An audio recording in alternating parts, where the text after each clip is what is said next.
Hello students, क्या आप सभी वरिड हैं इस चीज को लेकर कि आपके एग्जाम्स दोबारा से आने वाले हैं और आपने अभी तक अपना सिलेबस कंप्लीट नहीं किया है या फिर अभी तक आपने सिलेबस स्टार्ट ही नहीं किया है?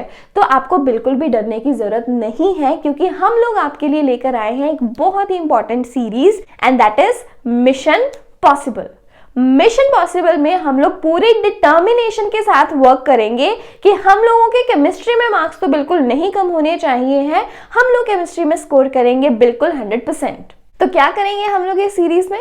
इस सीरीज में हम लोग केमिस्ट्री के जितने भी चैप्टर्स हैं, मतलब chapter 1 chemical reactions and equation, Chapter 2 Acids, Bases and Salt, Chapter 3 Metals and Non-Metals and Chapter 4 Carbon and its Compounds। ये चारों चैप्टर में जितने भी इंपॉर्टेंट टॉपिक्स हैं उन्हें रिवाइज करेंगे और उनके रिलेटेड जो भी इंपॉर्टेंट क्वेश्चन आंसर्स हैं, चाहे वो प्रीवियस ईयर क्वेश्चन आंसर्स हो, चाहे वो वैसे ही हमारे लिए कुछ इंपॉर्टेंट क्वेश्चन आंसर्स हो, या फिर वो क्वेश्चंस हो जो कि एक्सपेक्टेड है इस ईयर एग्जाम्स में आने के लिए, वो सभी चीजों को हम लोग कवर करेंगे। तो आपको क्या करना है, आप लोगों को हमें सपोर्ट करने के लिए सबसे पहले तो इस चैनल को सब्सक्राइब कर लेना है और इसके बेल आइकन को आपको प्रेस करना है सो दैट कोई भी अपडेट आता है आप उसे बिल्कुल भी मिस ना करें। तो बिना किसी देरी के हम लोग हमारे मिशन पॉसिबल में हम लोगों का चैप्टर 1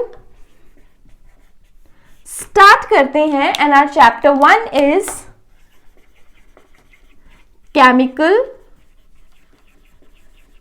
reactions and equations। अभी बहुत बार ऐसा होता है कि हम लोग चैप्टर 1 जो है उसे स्किप करने की कोशिश करते हैं, क्योंकि हमें लगता है तो चैप्टर 1 है, बहुत ही बेसिक सा चैप्टर है, इसे पढ़ने की क्या जरूरत है। लेकिन ये चैप्टर बहुत ही ज्यादा इंपॉर्टेंट है। अगर आपको ये चैप्टर आता होगा, आपका तभी जो फ्लो है केमिस्ट्री पढ़ने में बनेगा। तो अगर आपने अभी तक केमिस्ट्री को हाथ भी नहीं लगाया है, आपको पता भी नहीं है कि 10th क्लास की केमिस्ट्री में चल क्या रहा है, तो आपके लिए सबसे पहले इस चैप्टर के बेसिक कंसेप्ट्स को समझना बहुत ज्यादा जरूरी है। और हम लोगों ने क्या करना है, जो भी इंपॉर्टेंट टॉपिक्स हैं यहाँ पर डिस्कस करने हैं। तो इस चैप्टर का जो सबसे पहला टॉपिक जो इंपॉर्टेंट है वो है टाइप्स ऑफ केमिकल रिएक्शंस। जो टॉपिक यहाँ पे इंपॉर्टेंट है इस चैप्टर में वो क्या है, टाइप्स ऑफ केमिकल रिएक्शन। अब देखो चैप्टर का ही नाम है केमिकल रिएक्शंस एंड इक्वेशंस और ऑब्वियसली इस चैप्टर में इसके टाइप्स को डिस्कस किया हुआ है, तो वो तो इंपॉर्टेंट होने वाला ही है। और उसमें से जो क्वेश्चंस है वो तो आपके एग्जामिनेशंस में डेफिनेटली 110% श्योरिटी के साथ आने ही वाले हैं। तो ये टॉपिक आपको बिल्कुल भी मिस नहीं करना है। तो देखो सबसे पहले केमिकल रिएक्शंस क्या होते हैं, what are chemical reactions. Chemical reactions हम लोग उन चीजों को कहते हैं, उस फिनोमिना को कहते हैं जब भी हमारे पास कोई दो या दो से ज्यादा सब्सटेंसेस आपस में कंबाइन करें, आपस में रिएक्ट करें और कुछ नया बना दे। फॉर एग्जाम्पल हाइड्रोजन और ऑक्सीजन की हम लोग बात कर रहे हैं। हाइड्रोजन जब भी ऑक्सीजन के साथ रिएक्ट करता है तो वो वाटर बनाता है। When hydrogen reacts with oxygen it forms water. अब देखो हाइड्रोजन और ऑक्सीजन दो डिफरेंट सब्सटेंसेस हैं, जब इन्होंने आपस में रिएक्ट करा, इन्होंने वाटर बना दिया, ये एक डिफरेंट सब्सटेंस है। तो ये क्या हो गया, ये एक तरह से एक केमिकल रिएक्शन है। अब यही जो केमिकल रिएक्शन है इसके वेरियस टाइप्स जो हैं हम लोगों को इस चैप्टर में दिए गए हैं। 5 टाइप्स हैं इसके, और ये 5 टाइप्स क्या है। सबसे पहले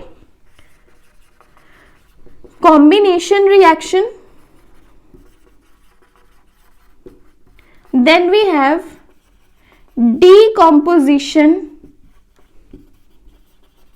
reaction, then we have displacement reaction, double displacement reaction,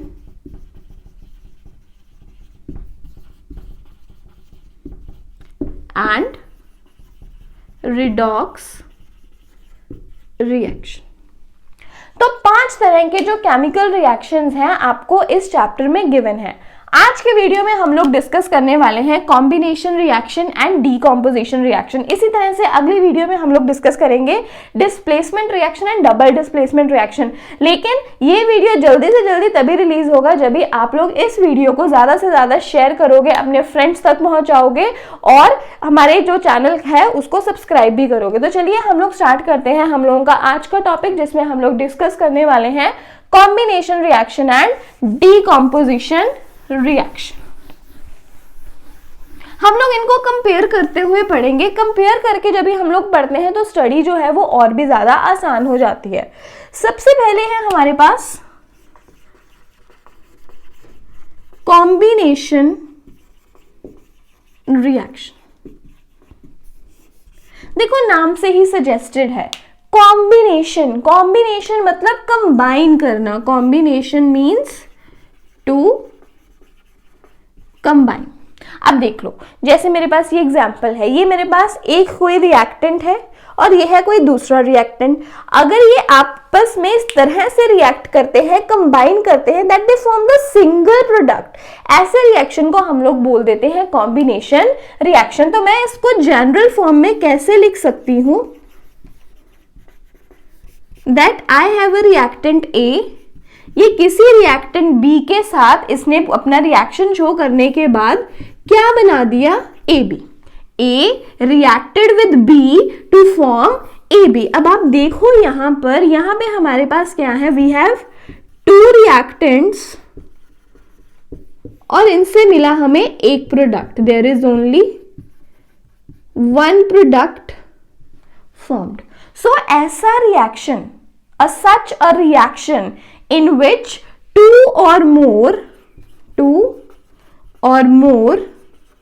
reactants, combination से word आया combine, two or more reactants combine to form a single product, जिसमें दो या दो से ज्यादा रिएक्टेंट्स जो है कंबाइन करते हैं और एक सिंगल प्रोडक्ट बनाते हैं। अब एग्जामिनेशन पॉइंट ऑफ व्यू की अगर हम लोग बात करते हैं तो हमारे एग्जाम्स में कौन सी चीज है जो इंपॉर्टेंट है और जो पूछी जाती है, तो यहाँ पे जो रिएक्शन है मैग्नीशियम का, मैग्नीशियम रिबन वाला जो रिएक्शन है वो बहुत ज्यादा इंपॉर्टेंट है। अब जैसे मैग्नीशियम रिबन की बात करी जाती है Mg, जब इसका रिएक्शन होता है ऑक्सीजन के साथ, O2 के साथ, तो ये क्या बनाता है, मैग्नीशियम ऑक्साइड बनाता है MgO। Magnesium upon reacting with oxygen forms magnesium oxide, that is MgO। ये रिएक्शन बहुत ज्यादा इंपॉर्टेंट है। अब देखो यहां से आप मेटल नॉन मेटल का भी एक रिएक्शन अच्छे से समझ सकते हो। अब मैग्नीशियम क्या है, मैग्नीशियम एक मेटल है, ये किसके साथ रिएक्ट कर रहा है, ऑक्सीजन के साथ, और बन क्या गया, मैग्नीशियम ऑक्साइड, मतलब ये मेटल का ऑक्साइड बन गया। तो ये एक बहुत इंपॉर्टेंट प्रॉपर्टी है जो आपको याद रखनी है। कभी भी मेटल ऑक्सीजन के साथ रिएक्ट करता है तो उस मेटल का क्या बन जाता है, oxide. Metal plus oxygen gives you metal oxide. और ये मैग्नीशियम जब भी ऑक्सीजन के साथ रिएक्ट किया तो मैग्नीशियम का क्या बन गया, ऑक्साइड। अब यहाँ पे इंपॉर्टेंट क्या है, इंपॉर्टेंट है इसकी प्रॉपर्टी कि ये जो मैग्नीशियम ऑक्साइड है it behaves like a protective layer.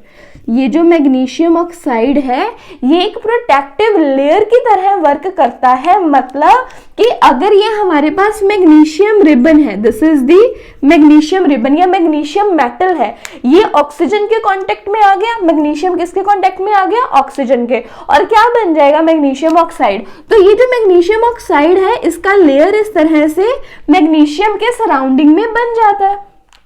और ये जो हमारे पास लेयर बना है इसका नेचर क्या है, ये नेचर है इसका प्रोटेक्टिव, मतलब ये अनरिएक्टिव है, आसानी से रिएक्ट नहीं करता। अगर मैग्नीशियम के सराउंडिंग में एक प्रोटेक्टिव लेयर बन चुका है तो ये मैग्नीशियम को फर्दर रिएक्ट करने ही नहीं देगा। मतलब ये क्या करेगा, ये मैग्नीशियम की रिएक्टिविटी को कम कर देगा। It decreases the reactivity of magnesium, और जो मैग्नीशियम है वो फर्दर रिएक्ट नहीं कर पाता है।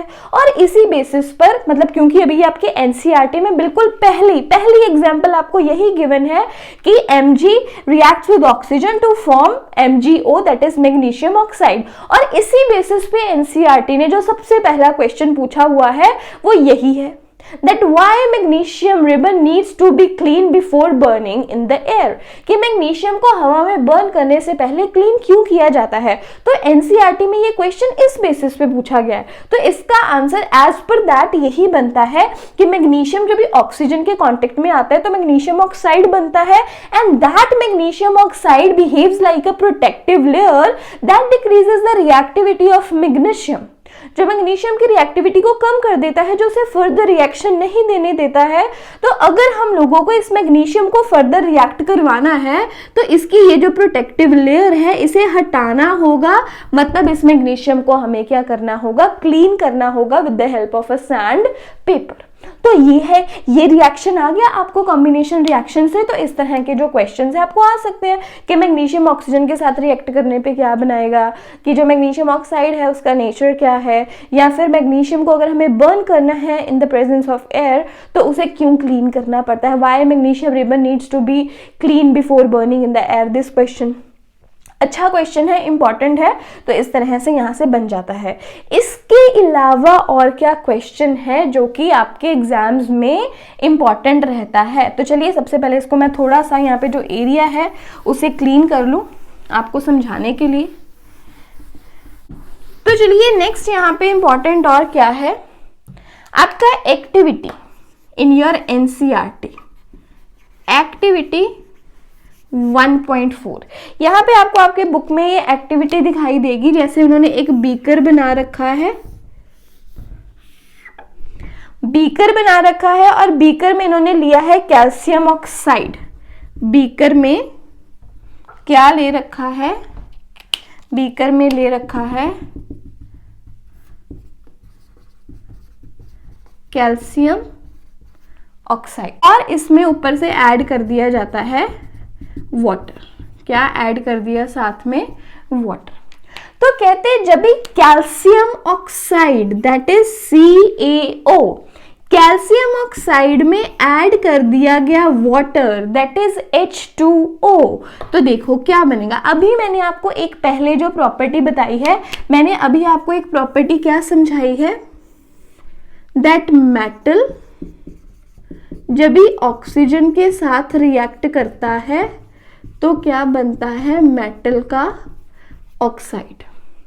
अब कैल्शियम देखो, कैल्शियम एक मेटल है, ये ऑक्सीजन के साथ जुड़ा हुआ है तो ये ऑलरेडी हमारे पास एक मेटल ऑक्साइड है। अब ये मेटल ऑक्साइड का रिएक्शन किसके साथ हो रहा है, वाटर के साथ। तो आपको याद रखना है, मेटल जब ऑक्सीजन के साथ रिएक्ट करता है तो मेटल ऑक्साइड बनता है, यही मेटल ऑक्साइड अगर वाटर के साथ रिएक्ट करेगा तो इसी मेटल का बन जाएगा हाइड्रोक्साइड। ये चीज आपको याद रखनी है, metal upon reacting with oxygen, metal oxygen के साथ रिएक्ट करेगा तो मेटल ऑक्साइड, मेटल का ऑक्साइड अगर वाटर के साथ रिएक्ट करेगा, वाटर से वर्ड आया हाइड्रो, आपको पता है ना हाइड्रा, हाइड्रो वर्ड हम लोग वाटर के लिए यूज करते हैं। तो जब भी मेटल का ऑक्साइड वाटर के साथ रिएक्ट किया तो हमें क्या मिलेगा, मेटल हाइड्रोक्साइड। अब ये कैल्शियम ऑक्साइड है तो वाटर के साथ रिएक्ट करने पे ये कैल्शियम का ही हाइड्रोक्साइड बनाएगा। अब बच्चों को फॉर्मूला लिखने में प्रॉब्लम आती है, आपको पता है कैल्शियम पे चार्ज क्या रहता है, +2, हाइड्रोक्साइड आयन इज OH-1, तो इस हिसाब से फॉर्मूला क्या बन गया हमारे पास, Ca, इसका सबस्क्रिप्ट 1 और पूरे OH का सबस्क्रिप्ट क्या आ जाएगा, 2। अब ये जो क्रॉस करने वाला मेथड है ये तो आपने अपने क्लास 9 में भी पढ़ा होगा। तो calcium oxide upon reacting with water forms calcium hydroxide. CaOH whole twice. तो यहाँ पे एक्टिविटी में यही एक्सप्लेन किया गया है कि जब भी कैल्शियम ऑक्साइड को वाटर में ऐड किया जाता है तो कैल्शियम हाइड्रोक्साइड बनता है। अब देखो यहाँ पे दो रिएक्टेंट्स हो गए, देयर आर टू रिएक्टेंट्स, और प्रोडक्ट तो बिल्कुल एक ही बना है, देयर इज वन प्रोडक्ट। तो इसलिए ये हमारे लिए कौन सा रिएक्शन हो गया, it is a combination reaction. तो यही बताया हुआ है that metal oxide, calcium oxide combines with water to form metal hydroxide. लेकिन यहाँ पे एक बहुत ही इंपॉर्टेंट प्रॉपर्टी जो है कॉम्बिनेशन रिएक्शन की शो करी हुई है, दैट कि जब भी इस बीकर को टच करके देखा जाता है तो ये बीकर जो है वो गर्म होगा, ये थोड़ा थोड़ा वार्म होगा। अब बीकर गर्म क्यों है, क्योंकि रिएक्शन के दौरान कुछ एनर्जी पैदा होती है। इसका मतलब ये जो कॉम्बिनेशन रिएक्शन है it is exothermic in nature. ये जो कॉम्बिनेशन रिएक्शंस हैं ये हैं एक्सोथर्मिक इन नेचर। अभी एग्जाम में क्वेश्चन इस तरह से भी आ जाता है, what are exothermic reactions, explain by giving a suitable example. So what are exothermic reactions? ऐसे reactions जिनके दौरान energy release हो, those reactions in which energy is produced। ऐसा रिएक्शन जिसमें एनर्जी प्रोड्यूस हो, एनर्जी रिलीज हो, ऐसे रिएक्शन को हम लोग क्या बोल देते हैं, एक्सोथर्मिक रिएक्शन। एग्जांपल आपके सामने है। और देखो कॉम्बिनेशन रिएक्शंस एक्सोथर्मिक है तो मतलब कोई भी अगर आप कॉम्बिनेशन रिएक्शन बताते हो तो ऑटोमेटिकली जो उसका नेचर है वो क्या रहता है, एक्सोथर्मिक। जो कॉम्बिनेशन रिएक्शंस है वो एक्सोथर्मिक होते हैं, लेकिन हर एक एक्सोथर्मिक रिएक्शन जो है वो कॉम्बिनेशन नहीं होता, ये चीज याद रखना। All the combination reactions are exothermic in nature, लेकिन दुनिया का हर एक रिएक्शन जो है वो एक्सोथर्मिक है, लेकिन वो जरूरी नहीं है कि कॉम्बिनेशन भी हो। फॉर एग्जाम्पल एक्सोथर्मिक की आपको एग्जाम्पल बता रही हूँ, एक बहुत ही ज्यादा एक्सोथर्मिक रिएक्शन है respiration reaction. Respiration reaction is exothermic in nature. अब ये रिएक्शन क्या है, हमारा बॉडी ग्लूकोज C6H12O6, हम लोग खाना खाते हैं, व्हीट राइस, पोटैटोज, ब्रेड्स, इन सभी में रहते हैं कार्बोहाइड्रेट्स। कार्बोहाइड्रेट मतलब जो हमारा फूड है उसमें क्या है, ग्लूकोज। ग्लूकोज हमें कहाँ से मिला, from the food we eat. अब हम कौन सी गैस इनहेल करते हैं, कौन सी गैस इनहेल करते हैं हम लोग, ऑक्सीजन।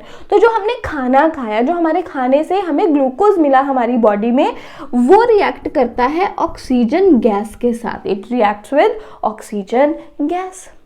अब हम लोग कौन सी गैस एक्सहेल आउट करते हैं, इनहेल करी ऑक्सीजन, एक्सहेल करी, वेरी गुड, एक्सहेल करी हम लोगों ने कार्बन डाइऑक्साइड। अगर आप इसी तरह से कोई मिरर लेते हो, है ना, उसके ऊपर आप ऐसे करेंगे, जैसे अभी मान लो हम लोग स्पेक्स है, गंदी हो गई, हमने स्पेक्स को साफ करना है, वी डू दिस। फोन का साफ करना है, स्क्रीन, वी डू दिस। ठीक है, तो व्हाट वी डू, ठीक है, तो हम लोगों ने कौन सी गैस एक्सहेल करी, CO2। अब साथ में देखते हो वाटर वेपर्स आ जाते हैं, तो मतलब इसका एक बाय प्रोडक्ट क्या बनता है, H2O, और साथ में पैदा होती है एनर्जी। साथ में क्या पैदा होती है, एनर्जी। तो रेस्पिरेशन रिएक्शन क्या है, ग्लूकोज C6H12O6 कहां से आया, जो खाना हमने खाया वहां से, किसके साथ रिएक्ट किया, ऑक्सीजन से। वो ऑक्सीजन जो हम लोग ब्रीद इन करते हैं, क्या बनाएगा, जो गैस हम लोग ब्रीद आउट करते हैं CO2 along with water vapours H2, और साथ ही पैदा होती है एनर्जी।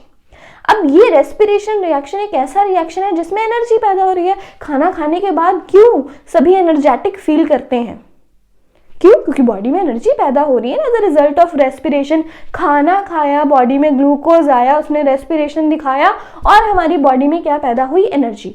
तो रेस्पिरेशन रिएक्शन एक ऐसा रिएक्शन होगा जिसमें एनर्जी पैदा हो रही है, मतलब रेस्पिरेशन रिएक्शन क्या है, एक्सोथर्मिक। अब इसमें रिएक्टेंट्स कितने हैं, एक ग्लूकोज और एक ऑक्सीजन, दो।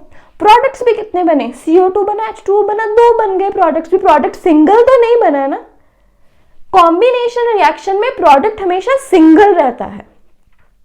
कॉम्बिनेशन रिएक्शन में जो प्रोडक्ट है हमेशा सिंगल रहता है, एक ही प्रोडक्ट आपको मिलता है, इसके अलावा आपको कोई और प्रोडक्ट नहीं मिलेगा। लेकिन रेस्पिरेशन रिएक्शन एक ऐसा रिएक्शन है जिसमें तो आपको मल्टीपल प्रोडक्ट्स मिल रहे हैं। इसका मतलब ये जो रिएक्शन है ये कॉम्बिनेशन रिएक्शन नहीं हुआ। तो यहाँ पे बच्चे बहुत ज़्यादा कंफ्यूज होते हैं, लेकिन आप लोगों ने कंफ्यूज नहीं होना है। हमेशा याद रखना, कोई भी कॉम्बिनेशन रिएक्शन लोगे वो एक्सोथर्मिक होगा, लेकिन हर एक एक्सोथर्मिक रिएक्शन जो है वो कॉम्बिनेशन रिएक्शन नहीं होता। एग्जाम्पल आपके सामने है, रेस्पिरेशन रिएक्शन ये एक्सोथर्मिक तो है लेकिन ये कॉम्बिनेशन नहीं है। तो इस तरह से भी आपको चीज़ों को जो है अपने दिमाग में रखना है, और ये बहुत ही ज़्यादा इम्पॉर्टेंट रिएक्शन है। हमेशा इसे अपने दिमाग में ज़रूर रखें और कॉपी पर नोट कर लें, इंपॉर्टेंट मार्क कर लें। एग्जाम में जो क्वेश्चन आ जाता है वो ये है कि रेस्पिरेशन रिएक्शन जो है वो एक्सोथर्मिक क्यों है, Why respiration reaction is exothermic in nature। तो आपको इसमें यही चीज एक्सप्लेन करनी है that we get glucose from the food we eat, when it reacts with oxygen it forms carbon dioxide, water along with energy। Since energy is produced during the reaction, therefore respiration reaction is an exothermic reaction। साथ में reaction लिख देती है। Chemistry के exam में हमेशा याद रखिएगा, आप जितनी ज़्यादा अच्छे से अपनी रिएक्शन इक्वेशंस लिखते हो आपको उतने ही अच्छे मार्क्स मिलने के जो चांसेस हैं वो रहते हैं। तो ये देखिए यहाँ पे हमने एक और क्वेश्चन कवर कर लिया, दैट जो रेस्पिरेशन रिएक्शन है वो एक्सोथर्मिक क्यों है नेचर में। तो आई रियली होप आपको यहाँ तक समझ में आ गया होगा। जल्दी से 2 मिनट लीजिए और इसे नोट कर लीजिए। तो चलिए, आपने नोट कर लिया होगा, अभी हम लोग आगे बढ़ते हैं।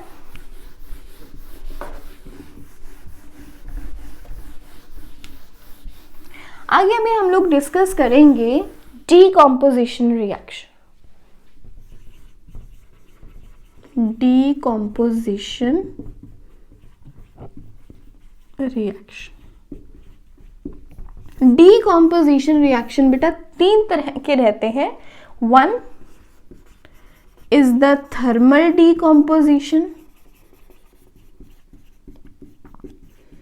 then we have electrolytic decomposition,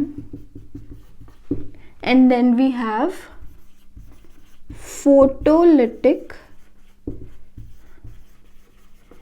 decomposition।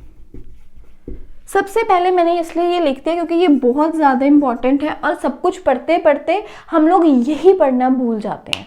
आपको हमेशा याद रखना है डीकॉम्पोजिशन रिएक्शन। डीकॉम्पोजिशन रिएक्शन की 3 टाइप्स रहेंगी, thermal decomposition, photolytic decomposition and electrolytic decomposition. सबसे पहले तो टाइप्स जो है दिमाग में बिठा लो। डीकॉम्पोजिशन रिएक्शन की कितनी टाइप्स हैं? 3। कौन कौन सी? Thermal, photolytic, electrolytic. Very good, okay. अभी देखो डीकॉम्पोजिशन, डीकॉम्पोजिशन आया from the word decompose. Decomposition कहां से आया? From the word decompose. Decompose होना मतलब टूटना, डीकम्पोज होना मतलब टूटना। अगर हमारे पास कोई रिएक्टेंट है ए बी, अब देखो मान लो ये मार्कर की ही एग्जांपल ले लो। अब ये एक है, आपको एक एज अ सिंगल रिएक्टेंट दिखाई दे रहा है। अगर इसको 2 भागों में स्प्लिट कर दिया जाए, अब जैसे इसका कैप है, ये है, अब ये इसके 2 भाग में बट गया ना, ये टूट गया, डीकम्पोज हो गया। ये रिएक्शन है हमारा डीकम्पोजिशन रिएक्शन। कॉम्बिनेशन में हमने क्या पढ़ा था? एक रिएक्टेंट ए, दूसरा रिएक्टेंट बी, दोनों को कंबाइन कर दिया, बन गया ए बी। 2 रिएक्टेंट्स, एक प्रोडक्ट। इसका बिल्कुल ऑपोजिट कर दो डीकॉम्पोजिशन में। एक रिएक्टेंट तोड़ दिया, 2 प्रोडक्ट्स बन गए, 2 से ज्यादा प्रोडक्ट्स बन गए, ये क्या हो गया? डीकॉम्पोजिशन। तो डीकम्पोज होना, डीकम्पोज होना is the decomposition reaction. A B है, ये टूट जाए ए और बी में, तो ये क्या हो गया? Decomposition reaction. अब देखो, किसी चीज को हमें तोड़ना है, किसी चीज को हमें ब्रेक करना है, एनर्जी तो लगेगी। अब एनर्जी किस फॉर्म में लगाई जा रही है, इस बात पे डिपेंड करेगा कि डीकॉम्पोजिशन रिएक्शन का टाइप कौन सा है। अगर तो डीकॉम्पोजिशन रिएक्शन हो रहा है in the presence of heat, अगर किसी चीज को हीट किया जा रहा है, हीट करने पे डीकॉम्पोजिशन रिएक्शन हो रहा है, तो उसे हम लोग बोलेंगे थर्मल डीकॉम्पोजिशन। एग्जाम्पल बहुत ही ज्यादा important, lead nitrate, PbNO3 whole twice. देखो this is lead nitrate. Formula कैसे बना, बच्चों को ये बड़ी दिक्कत रहती है।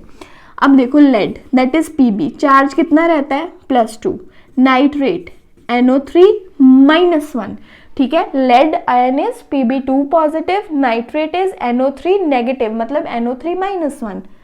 अब इनके जो चार्जेस हैं वो हम लोग क्रॉस कर देंगे, तो क्या बन गया Pb और NO3 पूरे के पास ये 2 चला जाएगा, PbNO3 whole twice that is lead nitrate. अभी हम लोग इसको हीट कर देंगे, हीट करने पे मिलेगा आपको lead oxide along with nitrogen dioxide and oxygen. Lead oxide, nitrogen dioxide and oxygen. Important आपको क्या याद रखना है, नाइट्रोजन डाइऑक्साइड NO2 के बारे में, ये ब्राउन कलर की गैस है, this is a brown coloured gas. कई बार ऐसे ही मिस्ट्री क्वेश्चन आ जाता है, बोला जाता है कि that we have a compound, कोई कंपाउंड है वो थर्मली डीकम्पोज कर रहा है और एक ब्राउन कलर की गैस इवॉल्व करेगा। ये ब्राउन कलर की गैस कौन सी है, NO2, nitrogen dioxide is a brown coloured gas. और ऑक्सीजन, ऑक्सीजन गैस की निशानी क्या है, that oxygen is a supporter of combustion. आपको ये चीज याद रखनी है, ऑक्सीजन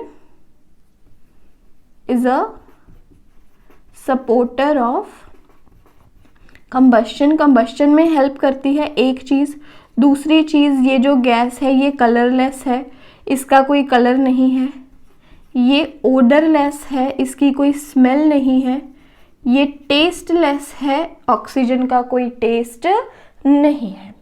इसके अलावा जो लेड ऑक्साइड है, लेड ऑक्साइड हमारे पास एक येलो कलर का कंपाउंड है, ये एक येलोइश टोन पे जो है आपको सॉल्ट मिलता है upon heating the lead nitrate.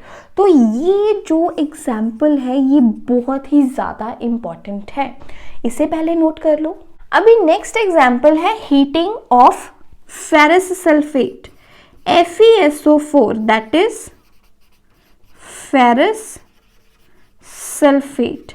जब भी फेरस सल्फेट को हीट किया जाता है हमारे पास बनता है Fe2O3। हम लोगों के पास क्या बनता है, Fe2O3 that is ferric oxide. अब ये बच्चे फेरस और फेरिक पे बहुत ज़्यादा कंफ्यूज रहते हैं, तो याद रखना जो Fe2 पॉजिटिव आयन होता है इसे बोला जाता है फेरस आयन, और जो Fe3 पॉजिटिव रहता है दैट इज फेरिक आयन। दोनों में जो फर्क है ये भी याद रखें। तो FeSO4 अपॉन हीटिंग ये हमें प्रोवाइड करता है फेरस ऑक्साइड, साथ में दो गैसेस बनती हैं NO2 एंड NO3। और ये जो दो गैसेस हैं ये बहुत ही ज़्यादा सफोकेटिंग नेचर की रहती हैं। Both these gases are suffocating in nature, सांस बंद करने वाली रहती हैं। अब यहाँ पे आपकी जो NCERT है उसमें एक एक्टिविटी गिवन है जिसमें ये फेरस सल्फेट को हीट करते हुए दिखाया जा रहा है। मैं आपको बुक में शो भी कर देती हूँ। जैसे ये एग्जाम्पल है, यहाँ पे आपको एक गर्ल दिखाई देगी जो कि टेस्ट ट्यूब में फेरस सल्फेट को हीट कर रही है। तो ये जो यहाँ पे एक्टिविटी है ये बहुत ज़्यादा इंपॉर्टेंट है और यहाँ से बोर्ड एग्जाम्स में क्वेश्चन आया हुआ है दैट जब भी हम लोग किसी भी सब्सटेंस को टेस्ट ट्यूब या बॉइलिंग ट्यूब में हीट करते हैं तो हमें कौन सी प्रिकॉशंस लेनी चाहिए। और इसका जो आंसर है ये देखो इसके साइड्स में लिखा हुआ है। सबसे पहला क्या है, है wafting gas gently towards nose, and second do not point the mouth of the boiling tube at your neighbours or yourself. ये जो दो यहाँ पे प्रिकॉशन के पॉइंट्स हैं ये बहुत ज़्यादा इंपॉर्टेंट है। दैट यहाँ पे बताया हुआ है कि जब भी आप बॉइलिंग ट्यूब में किसी केमिकल को हीट करते हो, आपको कोई गैस को स्मेल करना है, एकदम से आपको बॉइलिंग ट्यूब को इस तरह से नहीं कर लेना है, वो गैस को वाफ्ट करना है हाथ से। जैसे हम लोग क्या करते हैं, जब भी कोई हमारे घर में पूजा वगैरह होती है, जब हमें आरती लेनी होती है, इस तरह से लेते हैं, इस तरह से किसी चीज़ को स्मेल करते हैं, वो चीज़ करनी है। एकदम से बॉइलिंग ट्यूब को अपने नज़दीक नहीं लाना है, उसे वाफ्ट करना है। दूसरी चीज़, जो बॉइलिंग ट्यूब का माउथ है, ना तो वो आपकी तरफ होना चाहिए, ना ही किसी आपके नेबर की तरफ, क्योंकि कई बार क्या होता है, जब भी हम लोग किसी सॉल्ट को हीट करते हैं, एकदम से रिएक्शन होता है, एकदम से कोई गैस या एकदम से सब्सटेंस जो है बॉइलिंग ट्यूब से बॉइल होकर बाहर आ जाता है, तो उसके छींटे जो है वो आपके लिए या आपके नेबर के लिए नुकसानदेह हो सकते हैं। तो इसलिए जो उसका माउथ है बॉइलिंग ट्यूब का, वो किसी की तरफ पॉइंटेड नहीं होना चाहिए। तो ये एक सीबीएसई क्वेश्चन है, ये भी याद रखिएगा, इसे भी अपनी बुक में जरूर मार्क करके रख लीजिए। ये दो एग्जांपल्स तो बहुत ज्यादा इंपॉर्टेंट है। इसके बाद है इलेक्ट्रोलिटिक डीकॉम्पोजिशन। इलेक्ट्रोलिटिक डीकॉम्पोजिशन तब होती है जब भी इलेक्ट्रिसिटी पास करी जाए। इलेक्ट्रिसिटी पास करने पर जब भी डीकॉम्पोजिशन रिएक्शन हो, उसे कहा जाता है इलेक्ट्रोलिटिक डीकॉम्पोजिशन। अभी इसका एग्जांपल क्या है, हाइड्रोजन एंड ऑक्सीजन का प्रोडक्शन जब भी वाटर डीकम्पोज होता है, H2O upon decomposition, electricity pass करने पर क्या बनता है, hydrogen and oxygen. Hydrogen gas evolve होगी, ऑक्सीजन गैस इवॉल्व होगी। अभी जो मैंने ये इक्वेशंस लिखे हैं, ये रॉ इक्वेशंस हैं, आप लोग इन्हें बैलेंस कर सकते हैं। अगर आपको बैलेंसिंग नहीं आती है इक्वेशंस की करनी, तो प्लीज़ मुझे कमेंट बॉक्स में ज़रूर बताइएगा, और अगर आपको ज़रूरत होगी बैलेंसिंग सीखने की, तो मैं आपके लिए एक अलग से वीडियो जो है इक्वेशंस को बैलेंस करने पर बना दूंगी। लेकिन मैंने पहले भी एक दो वीडियोज़ बनाई हुई हैं बैलेंसिंग के ऊपर, अगर आपको ज़रूरत होगी तो उसका लिंक भी मैं डिस्क्रिप्शन बॉक्स में शेयर कर दूंगी। लेकिन अगर आप दोबारा से मेरे से सीखना चाहते हैं, लाइव क्लास में सीखना चाहते हैं बैलेंसिंग ऑफ केमिकल इक्वेशन, तो मुझे कमेंट बॉक्स में ज़रूर बता दीजिएगा। ओके, तो यहाँ पे वाटर इलेक्ट्रिसिटी पास करने पर हाइड्रोजन और ऑक्सीजन में डीकम्पोज हो जाता है, तो ये हमारे पास एग्जाम्पल हो गया इलेक्ट्रोलिटिक डीकम्पोजिशन का। इसी तरह से हम लोग बात करते हैं photolytic decomposition. Photo word is used for light. तो जब भी लाइट, स्पेसिफिकली द सनलाइट पास करने पर जब भी डीकॉम्पोजिशन रिएक्शन होता है, कोई सब्सटेंस डीकम्पोज होता है, टूट जाता है, तो उस टाइम पे जो हम लोग रिएक्शन बोलेंगे वो रहता है हमारे पास फोटोलिटिक डीकॉम्पोजिशन रिएक्शन। एग्जाम्पल में अगर हम लोग बात करते हैं सिल्वर क्लोराइड का, AgCl in the presence of sunlight क्या देता है हमें, सिल्वर एंड क्लोरीन। AgCl जब भी सनलाइट के प्रेजेंस में आता है, सिल्वर और क्लोरीन में इसका जो है ब्रेक डाउन हो जाता है, और इस रिएक्शन को कहा जाता है फोटोलिटिक डीकॉम्पोजिशन रिएक्शन। और इसीलिए यहाँ से इंपॉर्टेंट क्वेश्चन भी आता है, that why silver chloride is kept in dark coloured bottles. कि जो सिल्वर क्लोराइड है उसे मतलब कि डार्क कलर्ड, मतलब जैसे काली हो गई या ब्राउन कलर की हो, उसे डार्क कलर्ड बॉटल्स में क्यों स्टोर करके रखा जाता है, सो दैट कि वो लाइट के कांटेक्ट में आकर डीकम्पोज ना हो जाए। तो यहाँ से जो क्वेश्चन एग्जाम में आ चुका है, सीबीएसई बोर्ड एग्जाम्स में आ चुका है, कि यहाँ पे आपको तीनों तरह की डीकम्पोजिशन का नाम बताना है, thermal decomposition, electrolytic decomposition and photolytic decomposition, और साथ ही में उनकी एक एक एग्जाम्पल जो है आपको देनी है। ये क्वेश्चन आया था 3 मार्क्स में। सो क्वेश्चन जो है थोड़ा डिटेल में गिवन था, आपको इस तरह से गिवन था कि जो डीकॉम्पोजिशन है 3 वेज से हो सकती है। Decomposition light, electricity and heat के प्रेजेंस में हो सकती है। तीनों तरह की डीकॉम्पोजिशन का आप नाम बताइए, और हर एक तरह की जो डीकॉम्पोजिशन है उसका एक एक एग्जाम्पल भी दीजिए। तो नाम बताने का, साथ में एग्जाम्पल लिखना था, और ये जो पूरा क्वेश्चन था ये 3 मार्क्स का था। तो देखिए यहाँ से अभी हम लोगों ने 2 ही टॉपिक्स जो हैं कवर किए हैं, decomposition reaction and the combination reaction, और मैंने आपको कितने सारे क्वेश्चंस जो हैं इस पर्टिकुलर टॉपिक से बता दिए हैं। That was the today's topic, जिसमें हम लोगों ने डिस्कस किया combination reaction and the decomposition reaction. अगर आपको वीडियोस अच्छी लग रही हैं और आप इसी तरह से चाहते हैं मैं जल्दी जल्दी आपके लिए और भी वीडियोस लाती रहूं, तो वीडियोस को लाइक ज़रूर कीजिए, अपने फ्रेंड्स के साथ शेयर कीजिए और हमारे चैनल को सब्सक्राइब कर लीजिए, सो दैट आपको इसी तरह से और भी इंटरेस्टिंग वीडियोस जो है मिलती रहें और आप लोग अपने एग्जाम्स में बहुत अच्छा स्कोर जो है वो कर सके। और अपने फ्रेंड्स के साथ भी हमारा ये जो हैशटैग है ज़रूर शेयर कीजिए, hashtag mission possible and hashtag Anjali Sharma 01।